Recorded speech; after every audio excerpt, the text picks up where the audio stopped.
Nanti kita ada sama Siap, siap, Pak siap. Herwi juga dari sebagai Mm-mm. direktur dari BRMS begitu kan.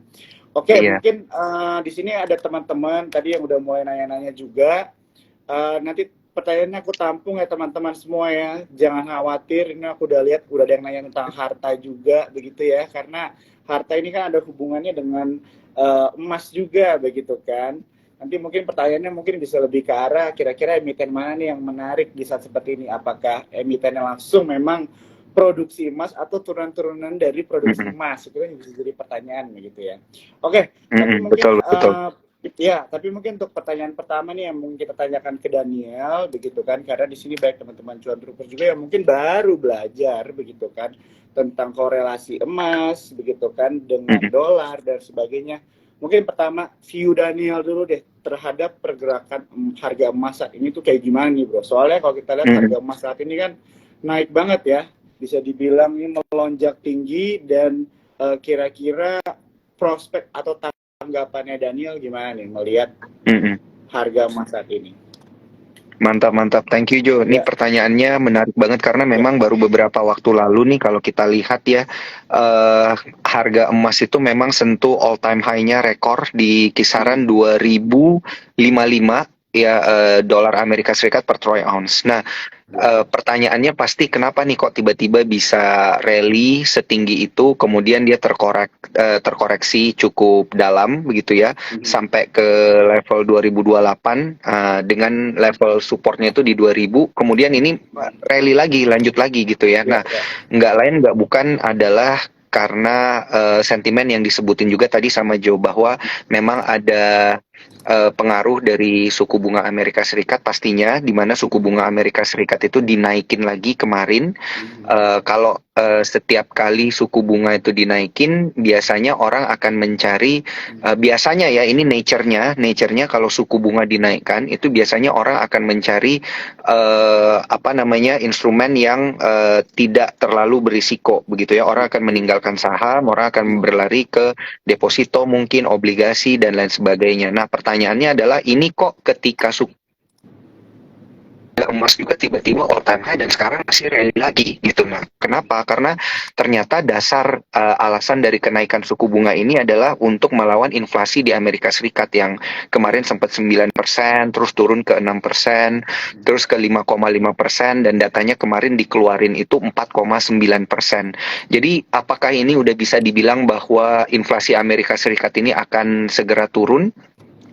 Dan juga suku bunga Amerika Serikat juga akan segera pivot gitu, alias dipotong suku bunganya gitu ya, yang sekarang saat ini berada di level 5 sampai 5,25. Nah, ini masih tanda tanya karena terakhir kali Jerome Powell itu bilang bahwa suku bunga di Amerika Serikat ini uh, kemungkinan dovish-nya itu belum ada gitu. Jadi kalau misalnya mau diturunin, sepertinya it will not happen anytime soon gitu. Tidak dalam waktu dekat, mungkin masih butuh waktu lagi.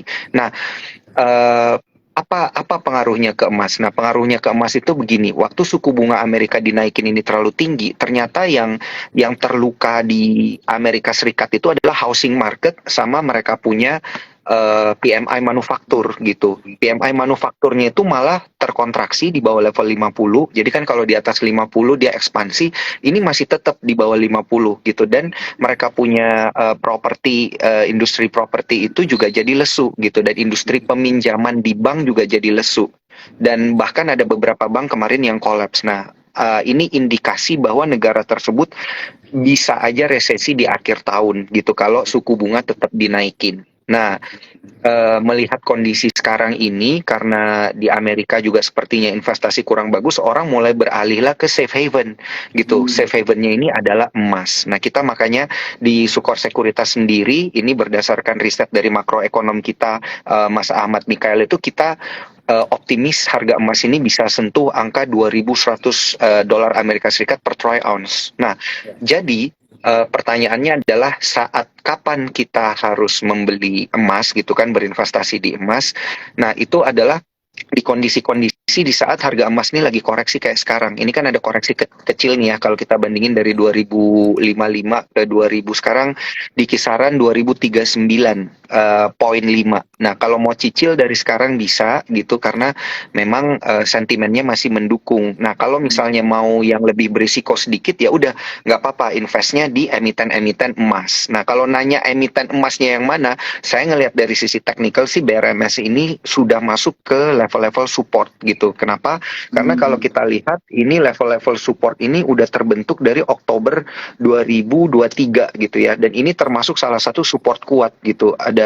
Di tahun 2022 bulan Oktober gitu. Nah, ini adalah salah satu support kuat kalau saya lihat ini ada di kisaran level 130-an gitu, 130 ke level supportnya yang sekarang 140. Nah, jadi ini sebenarnya secara teknikal BRMS ini ada di level-level support yang menarik sebenarnya untuk dikoleksi di tengah rekor harga emas. Dan juga tentunya ini kan didukung dengan data-data domestik, data-data fundamental dari BRMS sendiri gitu kan, dimana kalau kita lihat ini ada beberapa waktu lalu ada BlackRock aja makin agresif katanya di saham bumi dan BRMS. Kemudian kita juga lihat di sini produksi emasnya naik 92%, cuannya juga gila-gilaan gitu ya di kuartal 1 2023. Nah, ini nanti mungkin bisa kita tanya langsung ini Jo ke Pak Reno ya, Pak Erwin Hidayat nanti.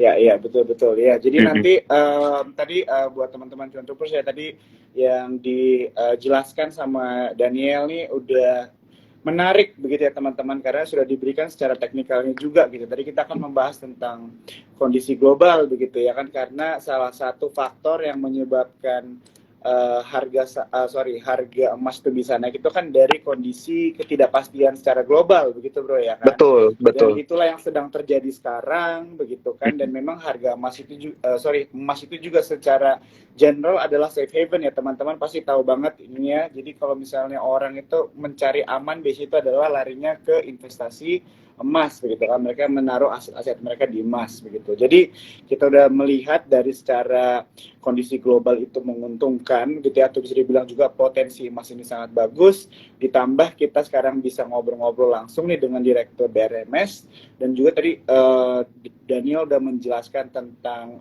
teknikal ya, posisi dari BRMS sekarang yang sudah mendekati garis support tadi Dan ya, benar ya? Udah ada di area support udah memang. Di area support begitu kan. Nah, ini istilahnya bisa menjadi perhitungan atau bisa menjadi perhatian lah ya buat teman-teman, tapi tetap semuanya ini kan balik kepada teman masing-masing, disclaimer on juga. Dan sekarang kita mungkin akan langsung aja kali ya ngobrol-ngobrol sama Pak Erwin begitu ya, untuk nanya-nanya langsung kali ya bro ya tentang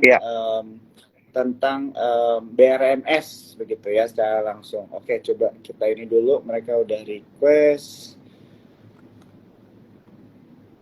Bakal seru ini bro. Iya. pasti. Oke, kita coba ini. Halo Pak. Apa kabar Pak Jo, Pak Daniel? Kedengaran suara saya Pak? Kedengaran. Jelas. Pak Reno, kabar sehat Pak Reno? Lama nggak ngobrol Pak. Iya, saya dengan Pak Daniel tempo lalu ya, kita berdua Pak ya. Iya, waktu BRMS-nya rally tuh Pak, sekarang emasnya rally, kayaknya BRMS bakal ikut nih Pak. Mudah-mudahan. Ini saya nggak ngerti nih, IHSG-nya turun, semua saham jadi turun. Kita sih fundamentalnya insya Allah strong Pak, very strong. Nah, itu dia Pak Reno yang pengen kita tanyain tentang kondisi fundamental, karena kan kita lihat dari sisi media nih ya Jo ya. Tadi saya sama Jo juga sempat discuss gitu. Berita yang paling hot, yang paling kita pengen tanyain itu yang tentang BlackRock ini Pak, yang katanya makin agresif di saham bumi dan BRMS. Tentunya ini kan pasti didukung sama fundamental perusahaan di kuartal pertama gitu Pak. Mungkin boleh diceritain kondisi produksi emasnya sepanjang kuartal 1 seperti apa? Apakah on track Pak dengan yang terakhir kali kita ngobrol Pak tentang produksi emas di BRMS Pak? Baik Mas. Betul Mas, pertama-tama walaupun tidak bisa saya jelaskan secara detail karena ada konfidensial untuk di daftar pemegang saham kami, namun betul Mas, kalau BlackRock itu makin agresif, Betul, itu memang terlihat di DPS, di daftar pemegang saham memang makin bertambah. Jadi memang banyak dikolek kelihatannya ya dalam 2 minggu terakhir. Dan kalau untuk fundamental, Pak, itu dapat dilihat karena kan memang kita ini di pabrik emas kami yang kedua di Palu di Sulawesi itu baru selesai masa konstruksinya di bulan November tahun lalu. Jadi mulai produksi, dan produksinya ini secara berkala terus naik. Jadi dari mulai 200 sampai 500 ton per hari, targetnya nanti di bulan Juli lah, itu sudah di level full capacity lah, di 4.000 ton per hari. Artinya kenaikannya luar biasa, karena kan selama ini kita hanya produksi dari satu pabrik, Pak, yang hanya 500 ton per hari. Artinya ada kenaikan 8 kali lipat kan di produksi kalau sudah full capacity nanti ya. Nah, tentunya ini akan tercermin di kinerja keuangan. Contohnya dapat dilihat di kinerja keuangan di kuartal pertama 2023. Tadi Mas Daniel sudah sangat tepat ya. Itu dapat dilihat produksi emas kami itu meningkatnya ya luar biasa ya. Maksudnya di year on year itu dari kuartal pertama tahun lalu itu masih di level sekitar 41 kg untuk total produksi di Januari sampai Maret 2022. Di Januari sampai Maret 2023 atau di Q1 2023 tuh produksinya sudah naiknya ke 79 kilo. Artinya naiknya sudah hampir 2 kali lipat ya. Dan ini dapat dilihat juga, makanya di pendapatan kami di revenues itu naiknya juga cukup baik. Dari year on year itu juga luar biasa. Dari Q1 2022 itu di 2,9 juta dolar, naik menjadi 5,8 juta dolar di Q1 2023. Nah, ini is a blessing in disguise lah, Pak Joe dan Mas Daniel ya, karena padahal kita tuh tidak ada schedule, maksudnya genjot produksi pada saat harga emas naik, karena memang kita sudah punya fix production schedule sejak tahun lalu ya. Jadi kan memang pabrik emas yang kedua berdiri di akhir tahun lalu dan akan full capacity di pertengahan tahun ini. Pabrik emas ketiga dengan kapasitas yang sama 4.000 ton per hari itu targetnya akan berdiri di semester kedua tahun depan 2024. Artinya ada kenaikan lagi nih Pak, nggak berhenti nih di tahun 2024 produksi emasnya. Nah, artinya dengan kenaikan produksi yang berkala ditambah dengan kenaikan harga emas, harapannya memang akan tercermin di pendapatan. Nah, saya harap ini memang bisa terrefleksi nih di harga saham segera ya, karena produk utama kami saat ini memang hanya emas saat ini, Mas Joe dan Mas Daniel ya. Demikian Mas. Ya, jadi ya setuju ya. Jadi yang aku agak bingung nih, tadi Daniel manggilnya Pak Reno, aku di sini Pak Herwin, gimana ya? Iya, nama saya Herwin Hidayat, tapi panggilan saya Reno Pak. Jadi mau silakan Mas Jo. Reno boleh, Herwin boleh.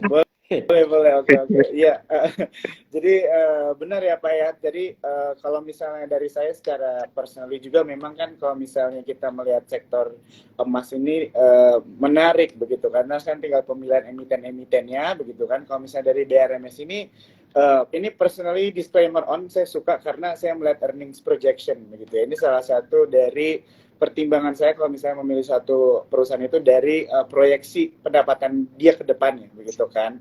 Dan tadi juga sebenarnya aku mau tanyakan tapi udah dijawab langsung nih sama Pak Herwin juga tentang pabrik-pabrik dan kilang-kilang juga yang akan jadi nih ya tahun depan. Kalau misalnya pabrik yang kedua ini lagi uji coba Pak, atau memang udah berjalan ya?